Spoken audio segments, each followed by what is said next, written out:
Moi, je suis un gars qui, tu sais, c'est tout le temps ça. Dans mon album des finissants de secondaire, c'est écrit que j'aime les projets pourvu qu'il y ait de la rigolade. Puis c'est vraiment comme ça. Ça fait partie de mes décisions. On va avoir du fun, tu sais, on va être une belle gang. Là, j'amène mes amis, toi, tu vas être occupé de ça, puis tout ça. On peut dire de Jean Bédard que c'est un gars d'équipe. Il aime s'entourer, il aime l'action, le plaisir. Peut-être que c'est à force de regarder les équipes jouer sur ses écrans à la cage. Mais c'est surtout une force tranquille.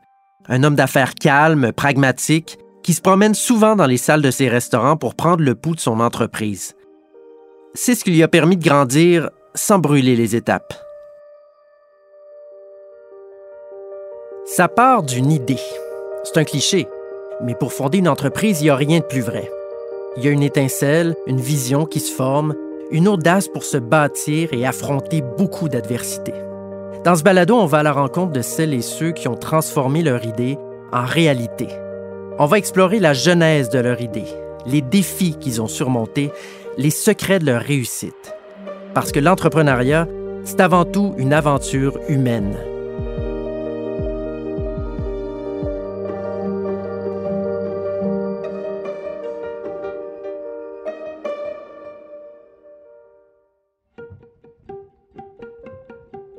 Mon invité est comptable de formation, mais il a surtout réussi à compter sur son instinct pour marier deux passions, les affaires et le sport. Il est à la tête du groupe Grandio qui compte une dizaine de chaînes de restaurants, plus de 55 adresses.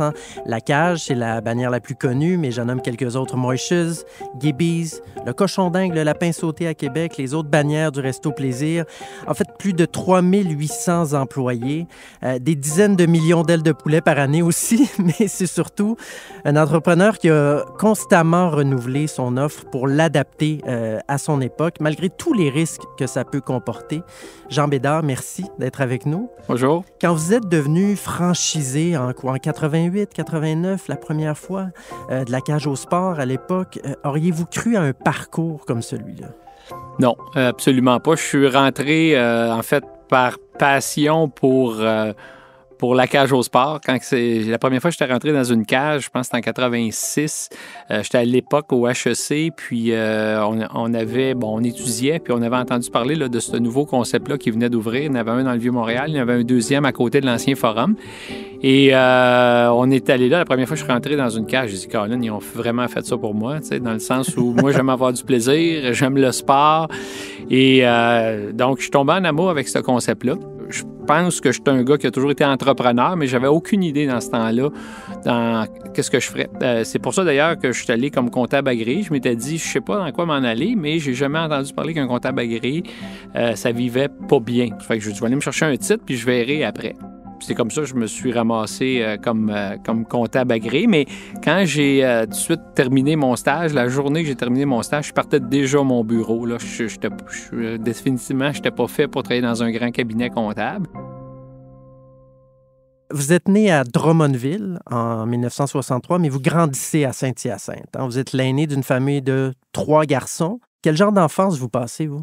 Beaucoup dans le sport. On était des sportifs. Mon père, ma mère faisaient du sport. Les études, pour moi, c'était pas... ça allait bien, c'était pas très difficile, donc... mais j'avais pas un milieu où il fallait étudier à tout prix, pourvu que les résultats étaient là. Toujours l'équilibre, dans le fond, beaucoup d'amis, beaucoup de sport, de l'école, tout ça. Donc, je dirais...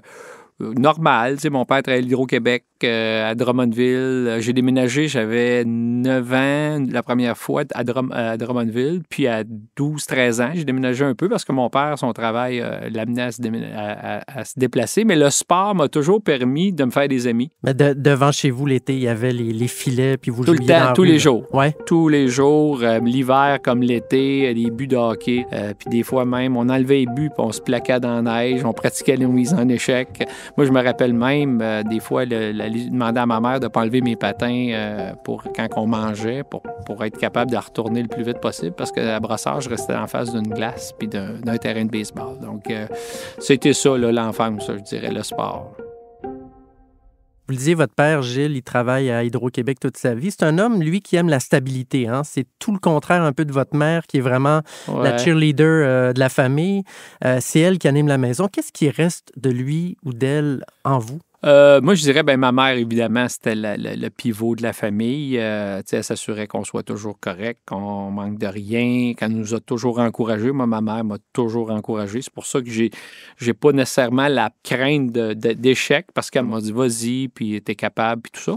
L'aspect bouger, sport, je dirais, c'est plus mon père qui a toujours... j'ai toujours vu que, il se levait le matin, des fois, il était raqué, ouais, j'y vais pareil, ça va passer, puis tout ça. Donc, je dirais l'aspect physique, l'aspect plus organisation, mais ça vient plus du côté de ma mère, puis surtout de mon grand-père. Moi, mon grand-père, c'est un homme d'affaires. Moi, j'étais passionné quand j'étais petit, là, m'assoyais juste à l'écouter parler. Je voyais que c'était un homme important. Il y a des gens qui venaient chez lui le consulter, puis ça, il était successful, puis moi, c'était comme un peu, je me disais un peu, je vais être comme ça. Puis un peu une anecdote, c'est qu'à un moment donné, je me cherchais à l'école, à l'université. J'ai commencé ma première session, j'ai eu bien de la misère au HEC. J'ai pas eu des bonnes notes, puis tout ça, puis j'étais pas sûr que j'aimerais ça, la comptabilité, puis tout ça. Puis, bon, mon grand-père est décédé dans mon année et demie, ma deuxième année, dans le temps des fêtes. Puis on dirait que je ne sais pas ce qui s'est passé, mais quand mon grand-père est décédé, j'ai senti qu'il y a une énergie. Puis c'est là que je me suis réveillé à l'école. Puis je me suis mis à avoir des bonnes notes, puis à dire que je vais aimer ça, les affaires, puis tout ça. Je ne sais pas s'il m'a transmis ça de façon... J'ai senti que c'est cette voie-là que je voulais faire. Puis c'est à partir de ce moment-là que j'étais motivé. J'ai eu des super bonnes notes, même quand j'ai écrit mon examen de CA. Puis c'est là que ma carrière, je dirais, a pris son envol. Peut-être pensé, ou j'ai peut-être eu un appel que je devais le remplacer. Vers 12 ans, vous participez aux Jeux du Québec, en hockey, j'imagine? Non, à crosse. En crosse? Oui, à la crosse. Ouais, on faisait bien des sports. On faisait tous les sports qui existaient, ouais. Cette expérience-là est fondamentale pour la suite dans votre relation avec le sport de compétition. Pourquoi? Oui. En fait, de participer à un événement grandiose comme ça, je me rappelle comment j'avais hâte d'y aller, de partager ça avec des amis, de coucher hors de la maison, bien que c'était à Valleyfield, puis je restais à Brossard. Mais ça m'a marqué, effectivement, toute cette énergie-là autour du sport, des gens de partout, tu t'apprends à côtoyer. Moi, je n'avais jamais vu. On avait joué contre une équipe de Cocknawaga à la crosse et j'ai participé après ça à des grands événements comme organisateur également parce que j'ai vu comment que ça pouvait être bon pour des jeunes. Vous l'avez dit, vous étudiez en comptabilité au HEC, vous êtes un bon étudiant, même président de votre classe. Oui, en première année, oui. Vous allez travailler 2 ans à Montréal après vos études, mais dans des grandes firmes, ouais. des firmes de comptabilité. En fait, c'est un peu drôle parce que j'avais déjà identifié que je ne voulais pas travailler dans une grande firme. Je m'étais dit, je vais faire un stage dans un plus petit bureau pour être plus proche rapidement de la vraie vie. J'avais entendu dire que des fois, ça pouvait être long quand tu as un gros client, puis ça peut devenir monotone. Puis moi, j'avais choisi un plus petit bureau. Mais la journée qu'on est arrivé, première journée comme stage, ils nous annoncent qu'on vient de fusionner avec un gros bureau. Fait que je me suis ramassé de faire mon stage parce que ça durait 2 ans, le stage, pour avoir ton titre. Donc, j'ai fait mon stage dans un moyen gros bureau, je dirais. Mais j'ai appris beaucoup quand même pendant ces 2 années-là. J'ai été chanceux. J'ai eu un associé qui m'a fait confiance, même très rapidement. Donc, j'ai touché à beaucoup de choses. Mais l'esprit d'entrepreneur m'appelait. Puis j'ai dit, au moins, je vais partir de mon bureau. Je connaissais du monde un peu. Puis c'est comme ça que j'ai commencé en affaires. Vous aimiez les choses plus petites au départ. Ça va peut-être changer par la suite. Mais donc, vous revenez à Saint-Hyacinthe pour ouvrir votre propre bureau de comptabilité. Et ça fonctionne bien quand même. Puis là, vous avez quoi, 25 ans, quand il y a des amis qui vous disent, hey, viens, on va acheter une franchise La Cage. En fait, quand j'ai parti mon bureau, eux autres avaient déjà acheté la franchise. Qu'est-ce qui est arrivé, c'est que il y avait déjà le projet, ils en parlaient, ils essayaient de trouver un site, tout ça. Il était peut-être 12, 13 déjà, là, des jeunes, plus vieux que moi un petit peu de l'époque, là, mais des gens d'affaires assez jeunes de Saint-Hyacinthe qui avaient acheté la franchise. Moi, je n'étais pas impliqué. Et ils ont eu des problèmes de coûts de construction assez importants, des écarts de budget assez importants. Puis là, ils cherchaient des nouveaux associés pour compléter le projet. Et là, moi, j'étais à l'époque, je sortais de l'université. Mon père travaillait à l'Hydro-Québec. Là, j'avais plus des dettes que des actifs. Mais il faut que je trouve un moyen d'embarquer dans ce projet-là. La Cage, je ne peux pas manquer ça. J'avais formé un groupe avec de mes clients plus âgés que moi, des gens qui étaient plus fortunés que moi. Et on a embarqué dans le projet parce qu'il manquait de financement. On a eu un très mauvais début en plus. Notre gérant général qu'on avait embauché a jamais rentré dans le restaurant.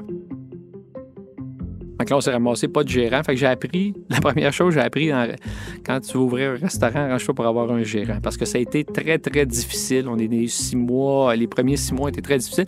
Et moi, à cause de mon background de finance, j'ai comme irrité des problèmes. C'est-à-dire que là, tout refinancer, comment on va structurer ça.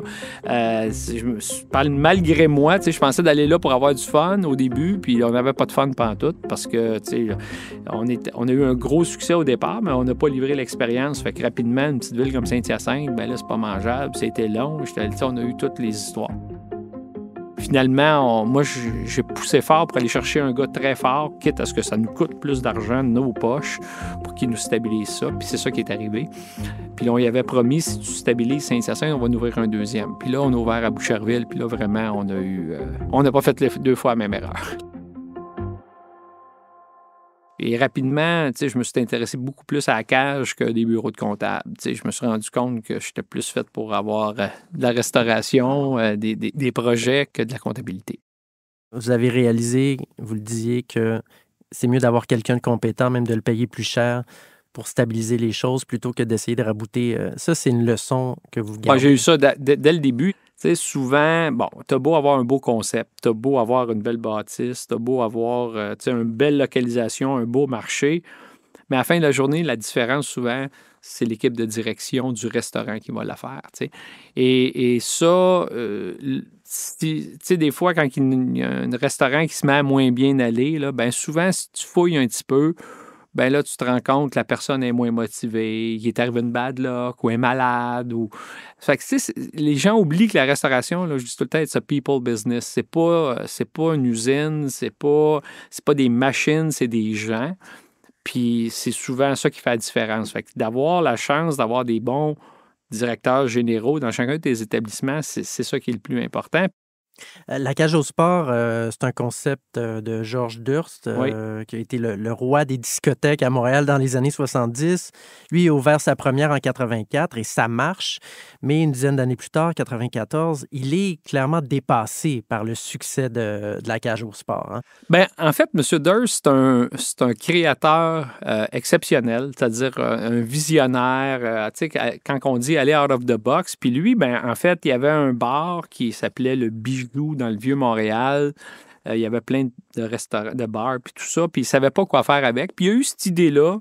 On est dans pleine époque de la rivalité canadien-nordique. Là. Les Québécois n'en ont que pour ça, de dire, je vais ouvrir une place, je vais me rentrer un écran géant avec un satellite, parce qu'à l'époque, je ne sais pas si vous vous rappelez, mais au début, quand ça a commencé, la cage, le hockey, c'était le samedi seulement, des fois le mercredi, mais tu n'avais pas tous les matchs, tout ça. Là, ça coûtait une fortune avoir un satellite, un écran géant, tout ça. Puis il a mis un avion, il a décoré ça de tout ça. Puis il ne connaissait rien dans le sport. M. Durst ne connaissait. Il n'était jamais allé au Forum de Montréal de sa vie. Il était français d'origine. Hein? C'est un Français qui vient de l'Alsace, donc il ne connaît rien du sport, mais il sait comment faire parler de lui. En fait, il était bon en marketing, puis aussi qu'est-ce que les gens pourraient aimer. Donc, il a commencé ça comme ça, mais M. Durst, il aimait partir des projets, puis à un moment donné, quand il tombait dans l'opération plus quotidienne, il s'ennuyait, puis en 93, les Canadiens ont gagné la Coupe Stanley, puis je pense qu'ils ont vendu 10 franchises cette année-là.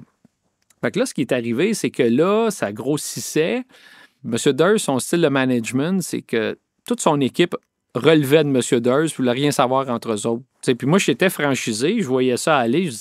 Puis là, on avait eu un congrès en 94 au Mont-Saint-Anne de franchisés où là, la chicane a pogné parce que M. Durst, en tout cas, il aimait beaucoup chicaner avec ses franchisés. Il y avait beaucoup de poursuites, des coûts de construction. Puis le climat n'était pas super bon. Puis à cette époque-là, Saint-Hubert venait de rénover, commençait à mettre des bars dans ses restaurants. Il y avait des nouveaux concepts qui arrivaient de l'Ontario, Eastside, Mario's, Casey's, tout ça, qui venaient toucher un peu au cœur de ce qui est la cage. Fait que là, la chicane a vraiment pris lors de ce congrès-là. Moi, j'étais là, puis j'étais un peu... moi, je veux dire, c'est beau chicaner, mais à un moment donné, ça prend des solutions. J'étais plus... Et lui, après ce congrès-là, il m'a appelé. Il m'appelait Bédard. Il dit, Bédard, j'aimerais vous rencontrer. Puis là, il vient me chercher en limousine. y avait une limousine, M. Durs, dans ce temps-là, à Saint-Hyacinthe. J'étais quasiment gêné d'embarquer dans la limousine pour m'amener souper et m'annoncer qu'il y avait une proposition à me faire qui me ferait de moi un millionnaire. Il dit, je vais faire de vous.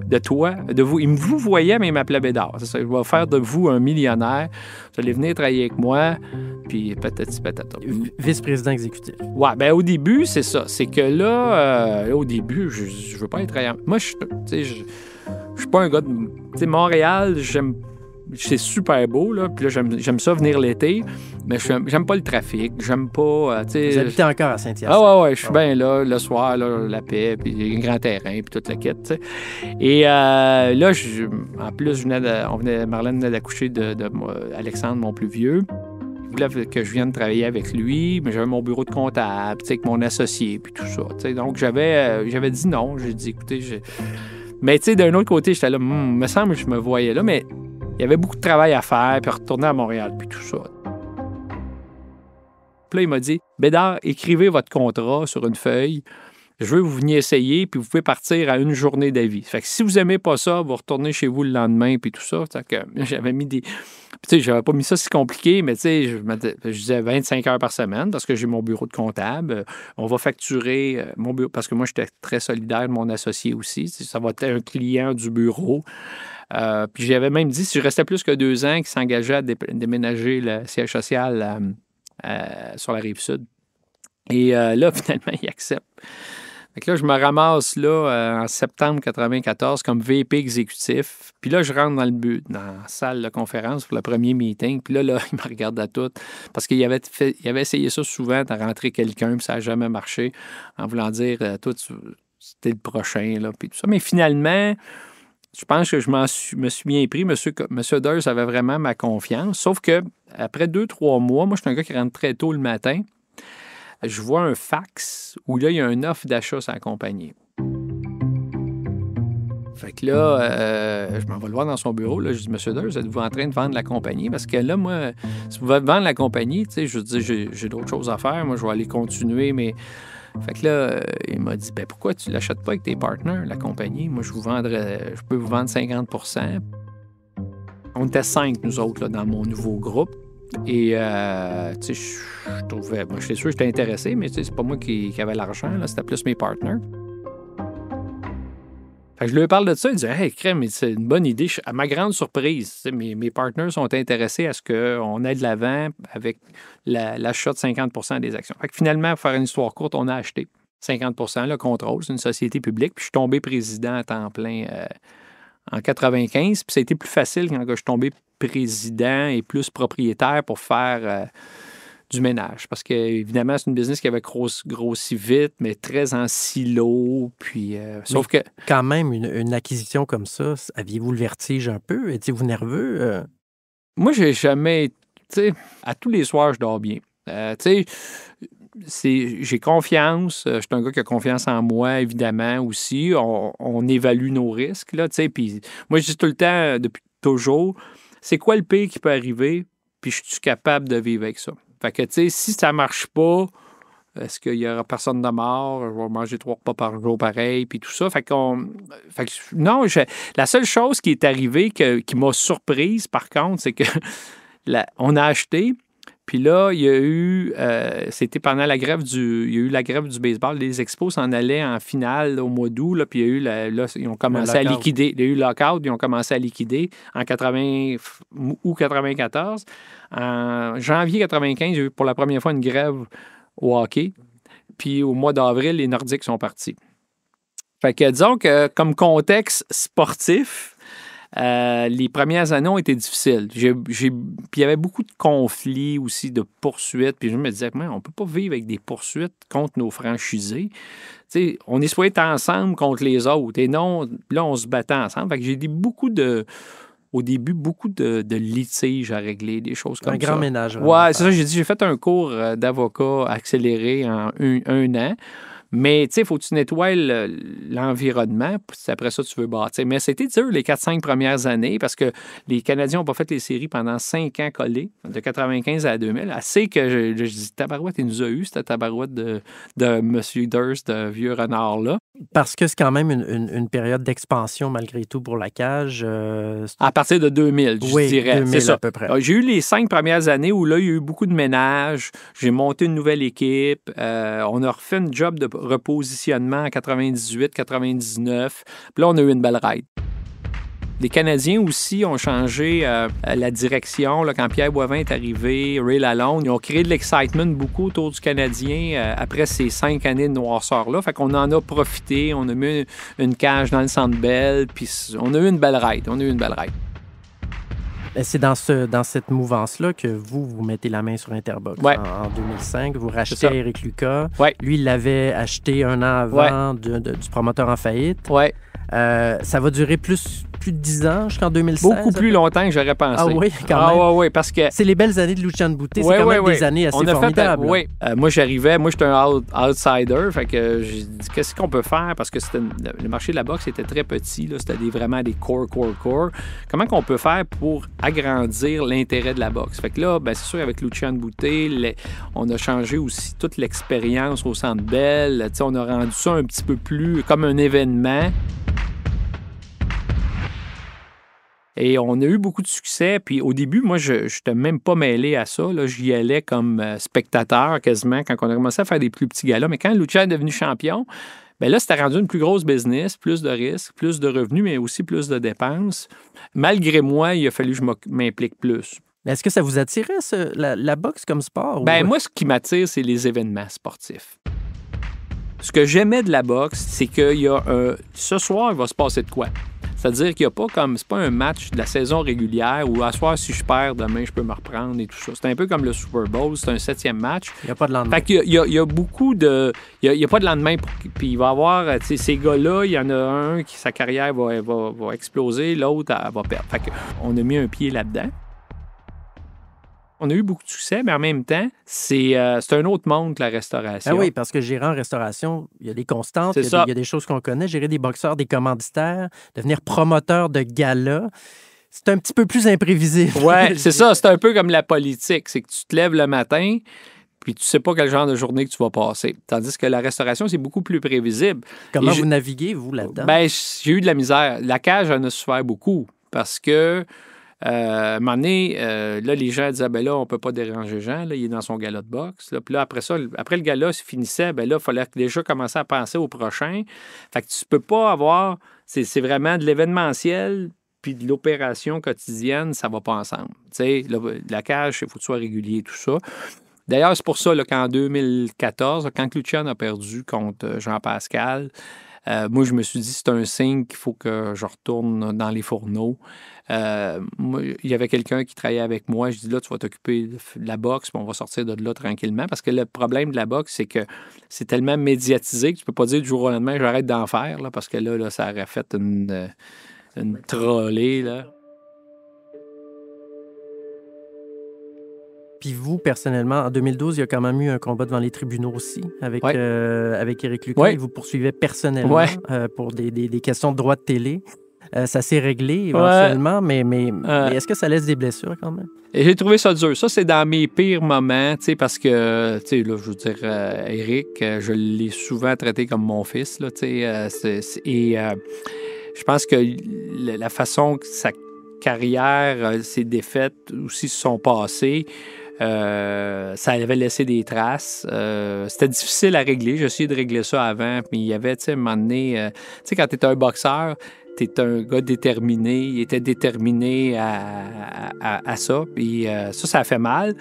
Mais aujourd'hui, je veux dire, ça s'est bien réglé. On l'a réglé de façon, je pense, de bonne façon. En 2015, la cage au sport devient la cage brasserie sportive. Grosse cure de rajeunissement de 30 millions de dollars. Changez le concept, le décor. Vous diversifiez beaucoup le menu avec Louis-François Marcotte en amenant autre chose que des ailes. Et vous misez beaucoup sur les produits du Québec. Ça, c'est très important pour vous. On passe vraiment d'un concept où le sport est au premier plan à un concept où c'est le menu qui est au premier plan, mais dans un environnement sportif. Pourquoi ce changement-là? À 2008-2009, il y a eu le ralentissement économique, mais aussi surtout l'Internet a fait que les gens se sont intéressés beaucoup par la nourriture, ce qu'ils mangent, qu'est-ce que ça vient de où et tout ça. Avant, on ne savait pas. On mangeait, on n'avait pas accès à l'information. Et là, il y avait beaucoup de changements qui se faisaient à l'égard de la restauration. On avait vraiment évalué que si on ne changeait pas le menu, même si on a les plus beaux écrans au monde, le monde n'y viendrait plus. Surtout les jeunes qui, eux autres, ils aiment le sport, mais ils aiment aussi savoir qu'est-ce que je mange puis comment que je mange, tout ça. Donc, on avait à faire le pari qu'on a pris d'un grand coup de barre, un grand repositionnement, où là, on a changé nos piliers. On s'est dit, là, ça prend de la bonne bouffe en partant. De la bière puis du sport. Puis c'est comme ça qu'on a vraiment été jusqu'à... Puis l'agence nous a proposé même d'enlever le « au sport » parce que c'était le mot souvent qui faisait, comme j'étais allé à la cage, j'ai eu du fun, mais j'étais allé à la cage au sport, j'ai mal mangé. Le « au sport » était mal mangé aussi. Fait qu'on avait évalué que de le retirer, même si le monde dise encore la cage au sport, puis moi, j'ai pas de problème avec ça, là, du tout. Il a fallu faire un coup de barre. Puis vous l'avez dit, la bière aussi, vous changez pour des bières de microbrasserie, ou en tout cas, ça, local, c'est ça, exactement. Donc, on s'est dit, si on est pour être dans la bière, il faut être bon. Fait que là, on a rentré, avant, on avait 4-5 marques. Là, on a des places qu'on a 24 sortes de bières. Ça fait de la rotation, des micros locales et tout. Mais ça m'a étonné en faisant mes recherches. Je lisais que les soirées sans match de hockey, des fois, étaient plus payantes que les soirées avec un match. Parce que quand il n'y a pas de match, les clients vont souper, prennent un verre, repartent chez eux. Donc, il y a un roulement de table et ça se libère pour d'autres mondes. Est-ce que ça explique aussi ce virage-là de dire on va être un restaurant où les gens vont aller pour le restaurant et non pas simplement pour l'ambiance d'un événement? C'était ça le pari, parce qu'on s'est dit, on est beaucoup trop à la merci des événements sportifs. On ne contrôle pas notre business. Je me rappelle où on faisait des budgets, puis là, on disait, bon, les Canadiens vont-tu faire les séries? Là, on ne fait plus ça quand on a fait le changement. Puis c'est vrai que c'est rendu les vendredis soirs, nos plus grosses soirées, puis il n'y a pas de hockey le vendredi soir, parce que le monde arrive de bonne heure, parce que les tables roulent. Alors que souvent, le hockey, les gens vont arriver à 6h30, ils vont tout commander en même temps. Ça, c'est dur pour la cuisine. Puis, il reste pour le match. Fait que tu ne manges pas pendant 2h30. Donc, c'est encore une belle expérience, mais c'est une expérience un peu différente. D'avoir fait ce virage-là, moi, c'est une de mes plus grandes fiertés. C'était un pari risqué. Le monde disait, vous êtes fous. Même dans ma gang, ils se disaient, Jean, voyons, qu'est-ce qui se passe? Ma gang de marketing... mais c'est un pari qu'on a pris. En tout cas, je disais toujours, le pire qui peut nous arriver, on peut-tu dormir avec? Puis finalement, ça a été au-delà de ce que j'aurais souhaité, honnêtement. Ça s'étend sur 5 ans, ce processus-là. Ça fonctionne bien. Puis Sportscene fait partie du groupe Platine Select des sociétés les mieux gérées au Canada, quand même. Tout ça va bien, puis en 2020, bang, la pandémie arrive. Je pense que c'est une évidence de dire que la restauration a été très, très éprouvée par la pandémie, par les mesures sanitaires. Vous allez mettre 660 personnes à pied, le tiers de vos employés. Comment vous vivez cette période-là, vous? La journée du 11 ou 12 mars, je ne me souviens plus, là, c'est un jeudi, je présentais le matin à mon conseil d'administration mon plan stratégique 5 ans. Ça faisait 6 mois qu'on travaillait sur le plan stratégique. Et là, la veille, je me rappelle, là, il avait commencé à avoir, il y a eu un match de basket d'annulé. Tom Hanks annonce qu'il y a la COVID. Puis là, le lendemain matin, là, je m'en vais présenter mon plan avec mon équipe. Là, je demande au conseil, là, on fait quoi avec la COVID? Bien, présente-nous ton plan. Puis elle dit, on en jasera à la fin. Puis moi, je devais partir j'avais mes billets même, je partais pour la Floride. Je m'étais dit, mon plan stratégique, c'était un peu...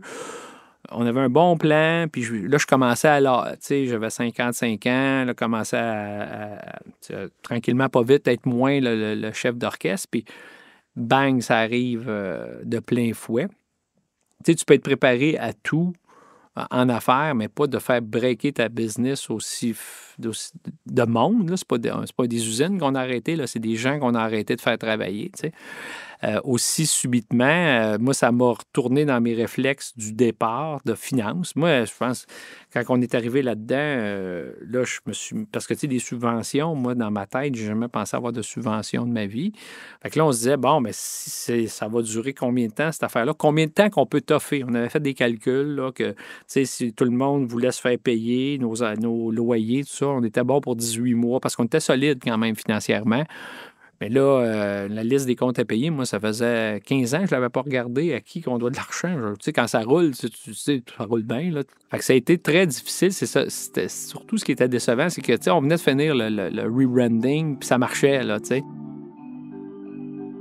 Puis il y a eu des périodes dures, frustrantes, où là, ben, on voyait bien que la restauration, ils ne voulaient pas toucher à ça. Puis je pense qu'ils ont fermé 3 fois, réouvre. Écoute, juste là-dessus, je pourrais en parler pendant une journée. Mais moi, je disais tout le temps à mon monde, là, j'ai été là-dedans, là, je me suis jumpé dedans tous les matins, 8 heures, meeting.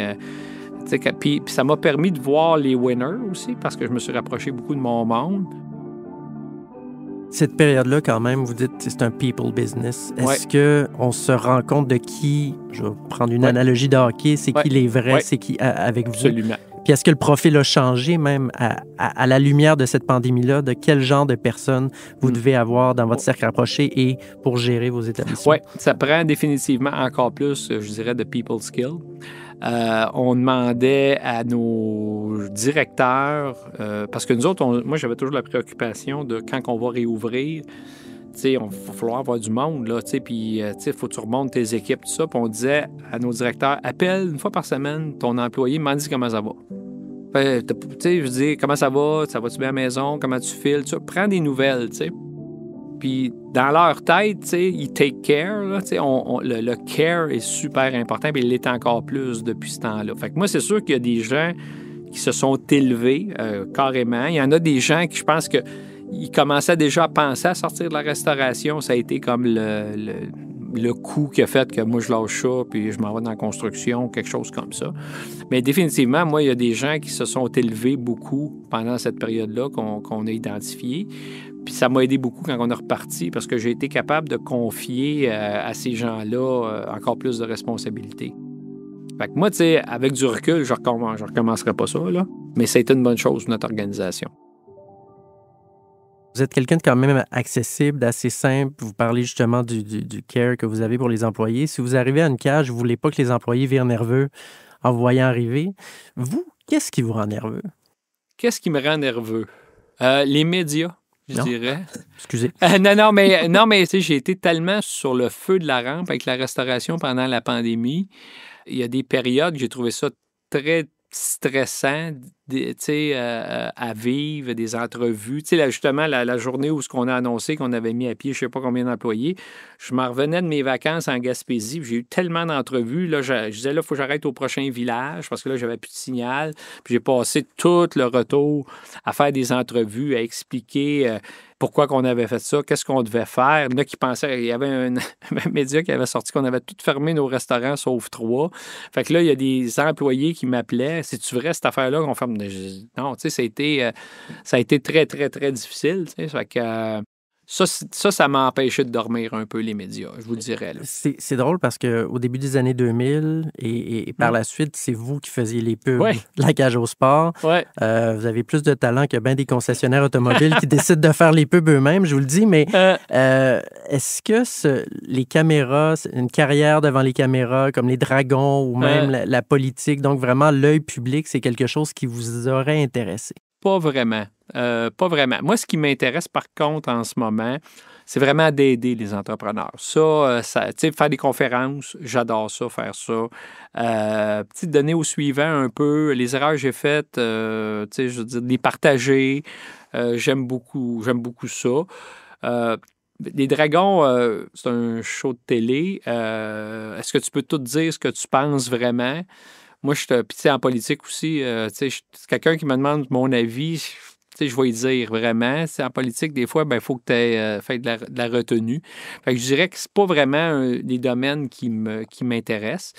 Le domaine public de l'entrepreneuriat, si je peux Le mettre en mentorat. valeur, tout ça, le mentorat, tout ça, c'est vraiment, par exemple, quelque chose qui m'anime. Dans le grand virage de la cage, il y a les produits québécois. Et je sais que la vente de Saint-Hubert en 2016, passée à des intérêts ontariens, ça a été un choc pour Ouais. vous. Parce que vous donnez la mission de maintenir les entreprises québécoises, gérées par les Québécois, des marques québécoises. Pourtant, vous auriez eu toutes les occasions de revendre ça. Alors, pourquoi vous tenez à rester ici? Ce que j'ai trouvé difficile quand Saint-Hubert a été vendu, moi, je connais beaucoup de franchisés de Saint-Hubert. On est quand même des gens qui se côtoient, puis qu'on n'ait pas trouvé d'acheteurs québécois pour garder ça ici au Québec. Ça m'a interpellé, on va dire ça comme ça. Puis je me suis dit, nous, on va tout faire pour que ça reste au Québec. Puis moi, ce qui m'anime beaucoup, c'est de prendre des marques québécoises. C'est pour ça qu'on a appelé ça Grandio. Faire grandir des marques, faire grandir des gens. On a des belles marques au Québec. Je pense qu'on a des choses qui sont distinctives. On a une culture distinctive qui est souvent exprimée par nos marques québécoises qu'il faut garder. Donc voilà. Donc c'est sûr que ça m'a interpellé, ça m'a motivé et je pense que les gens, comme je disais tout à l'heure, vont être fiers de Grandio dans quelques années parce que je pense que ça va rester une compagnie québécoise avec des belles marques, des belles valeurs. Puis, Grandio, il faut le dire, en 2021, c'est après la pandémie, où on est peut-être un peu dedans encore. Oui. Vous rachetez les actions de Sportsaine avec une corporation financière, société de placement privé, pour créer le groupe Grandio. Et vous sortez ça de la bourse aussi. Ça, c'est assez important. Ça fait depuis 1985 que c'est en bourse. Depuis le départ de l'entreprise. Pourquoi le sortir de la bourse? En fait, moi, ça fait longtemps, justement, toute la gouvernance qui est autour des compagnies publiques, je dirais depuis 10 ans, là, avec tous les scandales qu'il y a eu, ça fait en sorte que ça met beaucoup de pression sur tout ce qu'on doit divulguer comme société publique. Puis nous, on ne se servait pas nécessairement du véhicule public pour financer nos opérations puis tout ça. Puis moi, j'ai trouvé ça... Et mettre des actions pour avoir davantage de capital, puis tout ça pour gérer l'expansion, puis tout ça. On n'a pas jamais réémis d'accident. Fait que toute cette gouvernance-là, moi, je trouvais ça de plus en plus complexe. C'est sûr que le passage de la pandémie où une société publique doit tous les 3 mois divulguer ses résultats, donner de l'information au public, c'était encore pire parce que j'étais le seul qui devait dire que ça va pas bien, c'était le seul qui devait dire qu'il faut que je remercie des gens, tout ça. C'est comme à armes inégales avec les concurrents. Ouais, c'est ça. Puis tu divulgues ta stratégie, puis tout ça. Fait qu'on avait beaucoup de désavantages. Ça coûte cher aussi avoir une compagnie publique parce qu'à tous les 3 mois, tu dois sortir un état financier de 70 pages que personne ne lit, puis qui coûte de l'argent, puis qui coûte aussi beaucoup de temps et de ressources auprès de mon équipe qui pourrait peut-être faire ce temps-là, le prendre pour aider nos restaurants. Fait que c'est tout ça qui a fait qu'après la pandémie, moi, j'ai dit... je veux plus gérer une compagnie publique. Je veux dire, je m'en allais proche de 60 ans, puis je trouvais ça de plus en plus difficile, moins de plaisir à faire ça. Puis c'est là que moi, j'ai initié le mouvement de privatiser ça.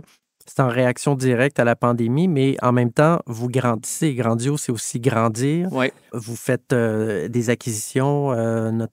Vous associez au Resto Plaisir à Québec, les institutions comme le Cochon Dingue. Vous voulez même peut-être amener le Cochon Dingue à Montréal, ce qui va me faire plaisir parce que j'y allais depuis l'enfance. Rein plus solide en cas de crise, c'est un peu ça, puis vous permettre une certaine mobilité interne au sein de l'entreprise. Pourquoi est-ce qu'on devient plus gros? Parce que vous étiez quelqu'un qui vouliez être dans des petits cabinets de comptabilité parce que trop gros, c'était trop gros. Moi, je pense que ce qui est intéressant de notre histoire, c'est qu'on regarde quand même la fibre entrepreneuriale. Là. Chacune des divisions est un peu gérée comme des petites PME, si on veut. Ce qui est intéressant aussi, il y a évidemment beaucoup de consolidation avec tout ce qui s'est passé au niveau de la pandémie. Il y en a qui sont fatigués, il y en a qui c'est financièrement, il y en a qui c'est émotionnellement. C'est beaucoup plus complexe, la restauration. Mais est-ce qu'il n'y a pas un risque quand même d'uniformiser l'expérience, de devenir un peu des chaînes génériques qui perdent un peu de leur spécificité quand on grandit? Non. En fait, ce qu'on fait plutôt, nous, c'est qu'on supporte les gestionnaires au niveau de ce que j'appelle le back-office, la finance, la construction, la technologie, tout ça. moi, je veux pas que les gestionnaires aient à se mêler de ça, les baux, là, alors que j'avais beaucoup de sympathie pour un gestionnaire unique qui avait un restaurant pendant la pandémie qui devait s'occuper de négocier son bail, négocier son prêt, de demander ses subventions. Alors que je disais toujours à mes gérants, vous autres, vous êtes chanceux, vous vous occupez de vos employés, de vos clients. Nous autres, on s'occupe du reste. Fait que non, justement, on veut, parce qu'on a décentralisé des fonctions comme le marketing, comme les ressources humaines, on veut justement que le DNA de la marque demeure. C'est une bonne façon de le faire. On ne veut pas que ce soit nécessairement la même personne de ressources humaines ou de marketing qui fait à peu près toutes les marques. Ça devient un peu un copier-coller. L'an dernier, c'est une première. Vous avez ouvert une cage à Bordeaux, en France. Première expansion à l'étranger. On aurait pourtant cru que vous iriez peut-être à Toronto, aux États-Unis. Pourquoi la France? Moi, je pense que ça fait 25 ans qu'à tous les ans, j'ai des demandes de franchise pour la France. Je dirais que depuis 5-6 ans, nous, premièrement, on a beaucoup de Français qui travaillent chez nous. Puis ils me disent tous, on doit avoir 300 Français qui travaillent dans le réseau, là, certains, que quelque chose comme la cage en France, ça marcherait, ça cartonnerait, comme ils disent. Et, alors, du coup, vous avez décidé d'essayer. Ouais. Du coup, c'est un heureux hasard, c'est que, tu sais, c'était pas dans nos plans. Il y a de ça 5 ans à peu près, il y a un groupe français qui est la boulangerie Ange, il y en a une ici pas loin, qui venait ouvrir au Québec. Ils en ont 8 au Québec. Puis quand ils sont allés passer chez l'avocat pour signer leurs papiers, l'avocat les a emmenés manger à cage à Saint-Hyacinthe, parce que l'avocat venait de Saint-Hyacinthe. Et là, lui, le fondateur, propriétaire, il est tombé en amour. Il était avec sa fille, sa femme, il est rentré là-dedans. Il dit, c'est quoi cette affaire-là? Là, l'avocat qui me connaissait, d'un ami d'enfance, il dit, moi, si tu veux, je vais te faire rencontrer le président. Puis là, c'est là qu'on a commencé à échanger, il y a 5-6 ans. On devait ouvrir en 2020, la première. Et on s'est dit, on va prendre une chance ensemble. La façon qu'on a structuré le contrat, c'est qu'on dit, on va en ouvrir 2. On va regarder. Nous autres, on va te supporter. Puis si ça fonctionne, bien là, on ira sur un contrat de franchise. Puis là, finalement, on a ouvert cet été, au mois de juin, à Bordeaux. On a beaucoup de succès. C'est différent, la France, sur la façon de gérer, je dirais, les restaurants. Mais la réponse est exceptionnelle. On ouvre un deuxième, je pense, je ne peux pas le dire encore où, là, qui va être en construction cet été pour qu'on souhaite ouvrir en 2024. En fait, pour répondre à la question pourquoi la France, je pense que la langue et l'intérêt, il n'y en a pas du tout. Alors qu'aux États-Unis ou en Ontario, ils ont des sports bars. La cage vend aussi ses produits dans les supermarchés. Ouais. C'est pas nouveau, mais ça prend de l'ampleur. D'autres marques aussi font la même chose. Vous dites, on n'est plus seulement dans la restauration, maintenant on est dans l'alimentation. Ouais. Vous n'êtes pas les seuls, mais est-ce que c'est devenu un passage obligé? Tout le monde pense que c'est le passage qui va les sauver, mais c'est un environnement extrêmement compétitif. Tu es aussi bon que la dernière promotion, puis il faut que tu aies une marque forte qui te permet des fois de dire moi, je donnerai pas mon stock ou je maganerai pas ma marque parce que je voudrais avoir un produit moins cher ou tout ça. Ça fait que ça là, quand tu as une belle marque et des bons produits dans un segment intéressant, c'est bien parce que ça donne une nouvelle exposure, puis on a des nouveaux partenariats avec les grands distributeurs. Mais ça ne veut pas dire que ça va marcher pour tout le monde. Ça double tranchant, donc. C'est ça. Jean Bédard, certains espèrent que leurs enfants prennent leur relève. Vous, il semble que ce soit à vos employés que vous espérez céder les rênes d'ici 5-6 ans, peut-être. Les accompagner aussi dans la transition. Est-ce que c'est exact? Mes gars sont là. Ouais. Mes 2 gars travaillent dans l'entreprise aussi. Donc, moi, ce que je souhaite, c'est qu'eux autres participent. Là, tu sais, j'ai pas...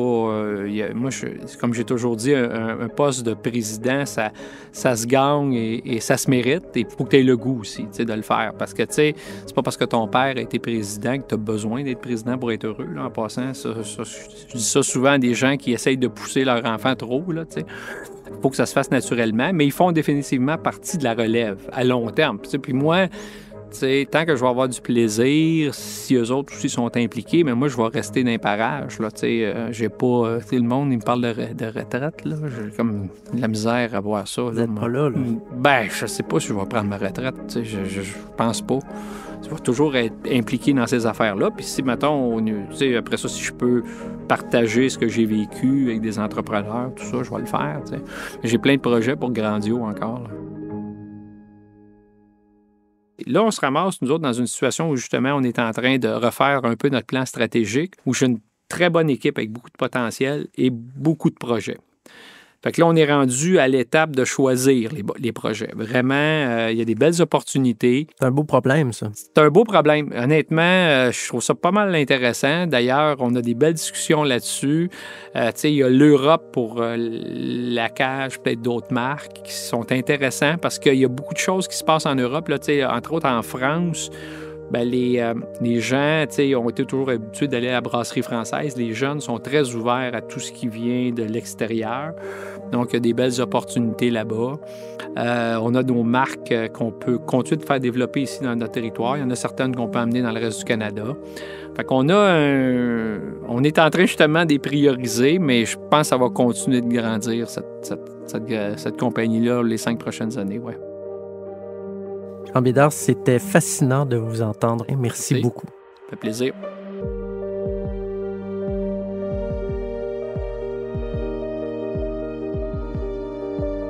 Le balado « Ça part d'une idée » est une production de l'Actualité. Recherche et animation, Jean-Philippe Cipriani. Réalisation, Récréation. Mixage sonore et thème musical, Francis Thibault. Musique additionnelle, BAM Musique. Prise de son, Raphaël Limoges-Côté. Ce balado vous a plu? Écoutez les autres épisodes de la série à l'actualité.com et sur toutes les plateformes d'écoute. Merci d'avoir été là. À bientôt!